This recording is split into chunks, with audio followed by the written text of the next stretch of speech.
my name is Kate Bringardner. I'm a professional actor. I now use my talent, my training, and my experience to help professionals and executives on voice and speech related issues. As a small business owner, you are the greatest advocate and champion of your product or your service. And your voice is a part of that image and that public perception that people have of you. So having a sloppy voice, being inarticulate, speaking too quickly, being very tense when you're in front of a crowd or in front of making a presentation, these sorts of issues can leave a bad impression with people.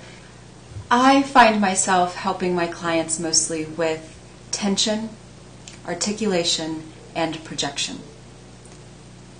And all of these issues come back to the breath. That may seem counterintuitive, but voice and speech is about energy and effort. If you want to speak well, you have to put some effort into it. Breath is energy. It's the first thing we do when we come into this world is take a breath, and it's the last thing we do when we leave it. It is the building block for everything else. So that's where I start, is with the breath, and helping people find that natural, deep breath that through bad habits and life experiences, we forget about it. And we breathe into the shoulders and we get really nervous about something and then we can't speak. And it's about dropping the breath down to a natural place. In my experience, there are many things that people can do that will make a big difference in their speaking and presentations.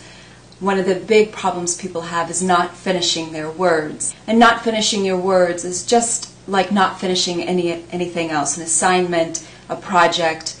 It leads the listener to think that you're not a person who completes things. So completing your words is definitely a quick way to really be firm in your speaking and become a more dynamic and expressive speaker.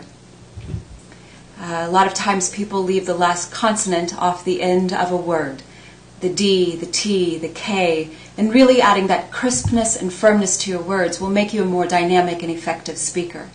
One of the things that I often tell my clients to do by way of practicing articulation is to simply get a magazine article, a newspaper article, and circle the last consonant of every word. And then read it out loud, making sure you are hitting the last consonant. The T's, the D's, the K's, the L. It's certainly not that I expect you to speak that way when you're in front of a group, but it will train your tongue to get around all of the consonants and sounds in the English language. And record yourself. Recording yourself is an excellent way to see what some of your habits are, to see where you're holding tension. You know, I see a lot of people when they begin to speak in front of a crowd, they jut their head out, or they tense up in the jaw, or they lock down in the rib cage. And all of these are signs of tension that block the voice and cut off the breath. Anytime you are in front of someone, whether it's a one-on-one situation over a conference table or it's in a boardroom, if you are speaking, someone is listening. And so knowing that you are having a positive effect and a dynamic effect that will really compel people to listen to you and compel them to take action when you want them to take action. Plus, it has been shown that people with pleasant voices are 84% more likely to be perceived as attractive than those with unpleasant voices.